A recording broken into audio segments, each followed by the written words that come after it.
Good evening. Today is Thursday, October 7th, 2021, and I'll call this Fairfield Board of Education work session to order. Mrs. Lane, will you call the roll, please? Mr. Begley? Here. Mr. Birding? Present? Mr. Clark? Present. Mrs. Gundram? Here. Mrs. Shorter? Here. Okay, would you please, Mrs. Gundram, lead us in the pledge? Yes. Thank you. I pledge allegiance to And to the republic for which it stands, one nation, under God, indivisible, with liberty and justice for all.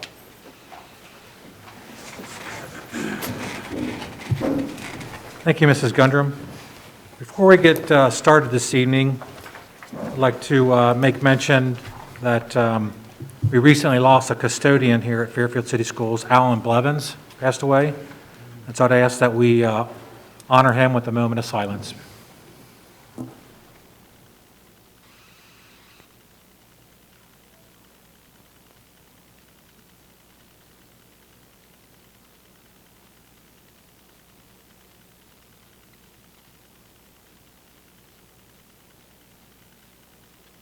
Thank you, everyone. The first item on our agenda is presentations and resolutions. Mr. Smith? Yes, Mr. Birdie, members of the board, we do have one presentation planned this evening, and it's titled Graduation Requirements and Advanced Course Options at Fairfield Senior High School. At this time, I will turn it over to Mrs. Aug. Thank you, Mr. Smith. Mr. Birding, members of the board, I am happy to introduce Heather Braun and Amanda Scher from our high school counseling department. Last spring, the board asked for a presentation on student pathways at FHS related to CCP, or College Credit Plus, and AP course options. And that is one part of tonight's presentation.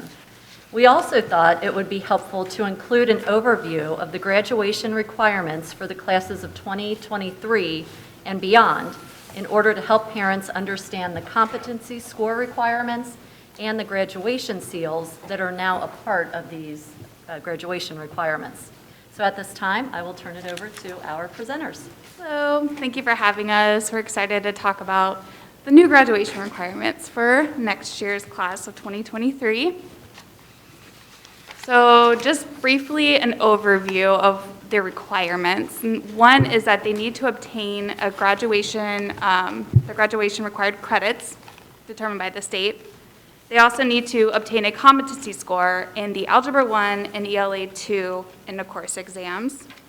And then they also need to earn 2 graduation seals. Going into that further, so the first one, the graduation credit requirements. So these are staying the same as they have been.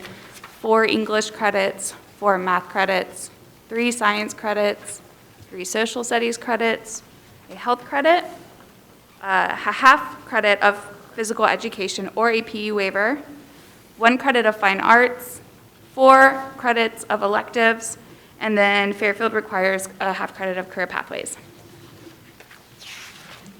Okay, the second part of this is the competency scores on Algebra 1 and ELA 2. So the competency score determined by the state of Ohio is a score of 684, which is a low 2. Students who do not pass the Algebra 1 or ELA 2 test will be offered additional support and must retake the test at least once here at Fairfield, is what we have determined. And then special education students can be exempt from the competency score requirement, but are still required to earn the diploma seals. So going into that further. So if a student does not hit the competency scores, for instance, there is another option. And what they have to do is listed here. The first thing they have to do is they have to demonstrate 2 career-focused activities. So there's 2 boxes here. There's foundational and then there's supporting. Under foundational, these would be getting a proficient score on web exams, getting a 12-point industry credential, or accepted into an apprenticeship or pre-apprenticeship program.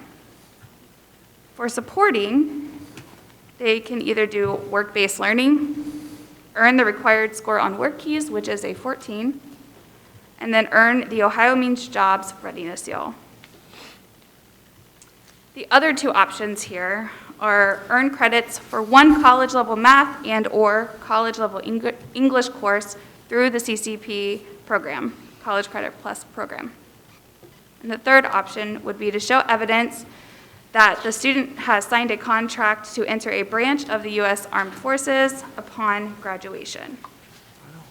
So they have to do two of these options, or two of these options in the first box and/or number 2 or number 3. On to the graduation seals. Students must also earn 2 graduation seals. At least one of the seals must be a state-defined seal, and we are going to go into this more in the next slide.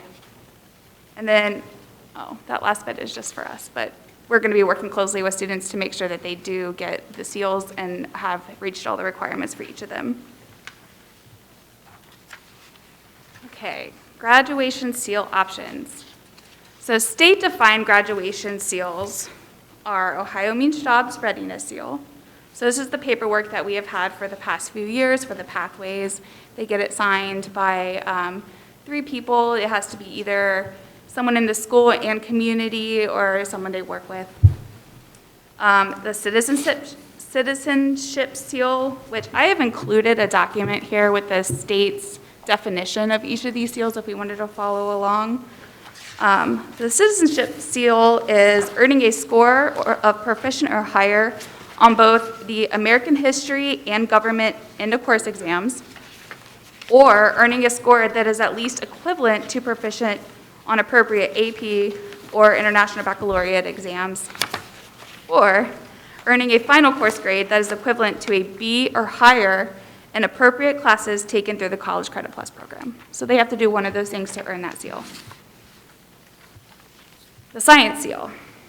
So this is pretty similar to the citizenship one, only this one is more science-based, so either earning that proficient score on the biology test or earning a score that is at least equivalent to proficient on appropriate advanced placement or International Baccalaureate exams, or also earning a course grade that is equivalent to B in a CCP class. And then the honors diploma. So this is the state requirements for the honors diploma. This is another page. So there are quite a few honors diplomas. There's 5 of them that I've listed on the paper that I've given you. It really just depends on which honors diploma you're looking for and is based upon taking classes that aren't necessarily needed for graduation that go kind of above what is required for graduation for each honors diploma. One thing I will say, looking at the honors diploma, it doesn't list English on there, but that's because it is already a state minimum requirement. So 4 years of English is required for all of those as well. So they can retain one of those honors diplomas.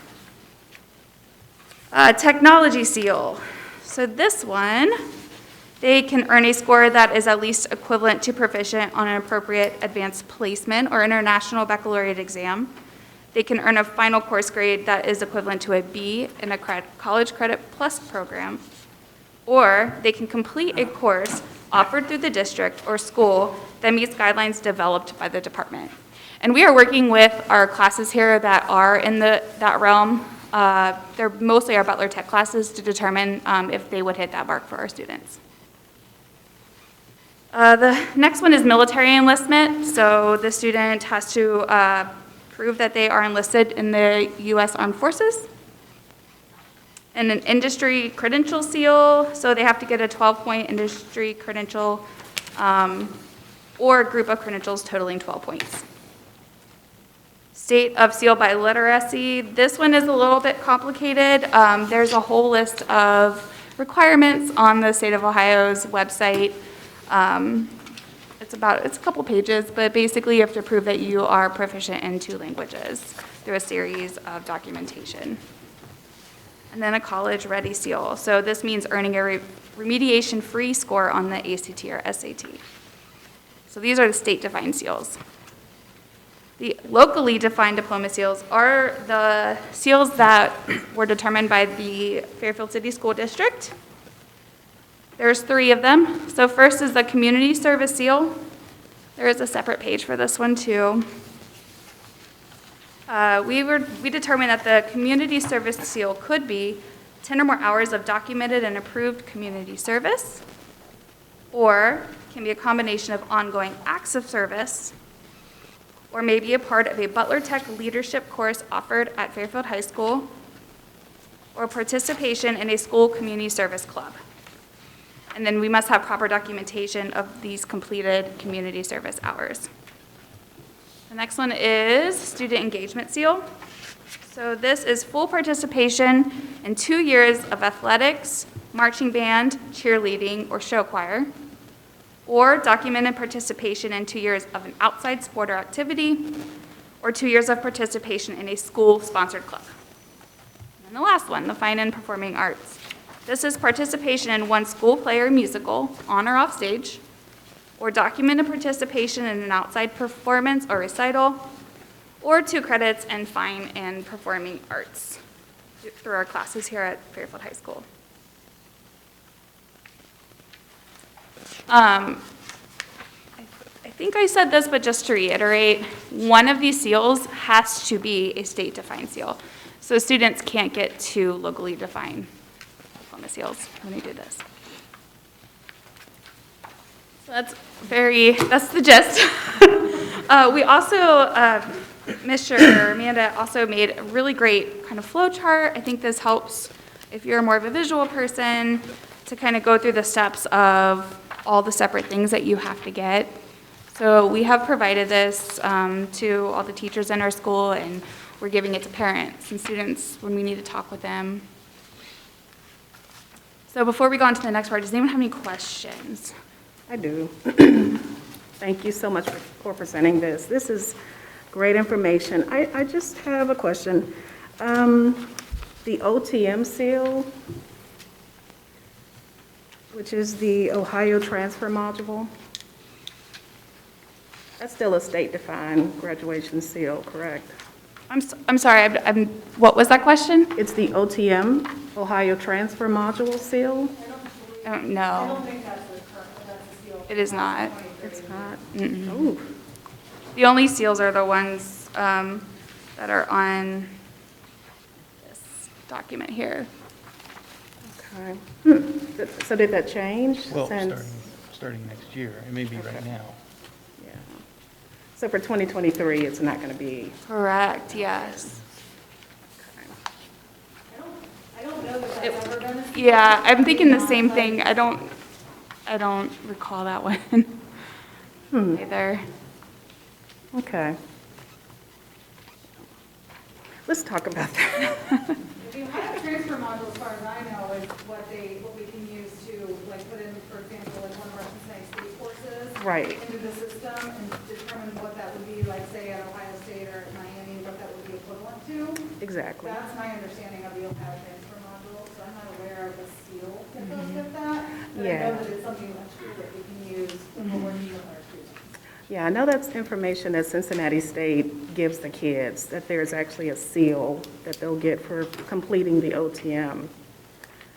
Yeah, we can talk about I'm not aware of that on my end, but we can look into it. it. Okay. Thank you. Of course. Thank you, ladies. On the, sounds very loud, state of biliteracy, is AC or ASL included in that? So. American Sign Language? Don't know about American Sign Language. I can tell you, we have looked into the biliteracy seal for our students. It is extremely difficult to get. Yeah. I'm not sure about ASL, though. That's actually a really good question, because that does tend to be one of those languages that is on the cusp of being accepted. Yeah, I think with all the diversity and the inclusion talk, that has been a topic I've heard Yeah. a lot in the community, especially over the last 6-8 months or so. Yeah, Absolutely. Yeah. okay, just curious. That's a great question, because even with colleges. Yeah, thank you. Yeah. Are there any other Anybody else? questions? Okay, Okay. thank you. We'll go on the next part of our presentation. So CCP and AP classes. So just to kind of go through, I think we got some questions about the differences and like what should students choose. So just to kind of go through the differences of them and the benefits. So CCP classes are actual college courses that will earn a final grade on both a student's high school transcript and college transcript. These credits are guaranteed to transfer to any in-state college or university. And then also the content in the classes are determined by the professor or the college. So AP courses, where it kind of differs. AP courses, they are high school courses whose curriculum is at the college level.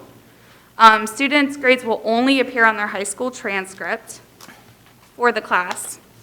Students can potentially receive college credit from a university based upon the score they receive on the AP test. Now, each university determines what score they would accept to give credit for that. So it's individualized in that respect. And then also, these classes and tests are standardized, and content is the same for all students in all of the AP classes. Just one more little slide. AP classes, like I said, are more standardized. So when we're talking about which classes would look better for students maybe on a transcript for getting into college, it's a bit of a mixed response here. But one couple of things to consider are that when colleges are admitting students, they can better understand the curriculum that a student took in AP since it is standard.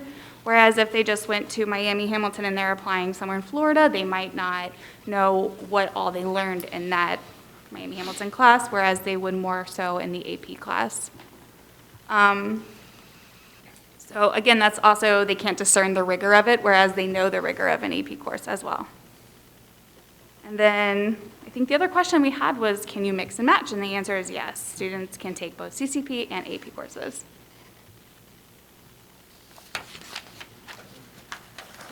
Okay. That's all the information we have for CCP and AP. Was there any other follow-up questions for those? Any other questions? I did have one more question, going back to the graduation requirements. So with these changes, does it structurally change anything about the students' current paths? Can you elaborate a little bit more? Okay, so these go into effect next school year. Yes. So then the juniors now, how are they ultimately affected? We've known about this for a couple of years. Okay, okay. So we've been tracking that and having them retake the test that they needed to retake when we were offering the test. And then also just making sure that, trying to make sure they're somewhat on track to earn some of those skills. That's part of the conversation that we're having with them when we meet with them specifically for scheduling. But then also, we're going to try really hard to work more individual, like more one-on-one with them because it is such an individualized process. It's not something that is the same for every student. Right, good, okay, great. I feel better about it now. That's excellent. good. Yeah. Anybody else? Okay, so I guess we had a couple questions that you'll be following up Yes. with us? Okay, so TM and, if you could, it would be best to send it to Mr. Smith, and then you could send it out to the entire board. Would that be Yeah. okay? Yeah, we can work that out. yeah. Yes, yes. Absolutely. Mrs. Pospisil? Okay. Oh, great. American Sign Language does count towards the Bilingual? bilingual. Awesome, good. Excellent. Half your homework is done already. One check. Well, thank you. Great. for Thank having you, ladies. us. We appreciate- Thank you very much. You do not need to stay for the entire meeting. Okay.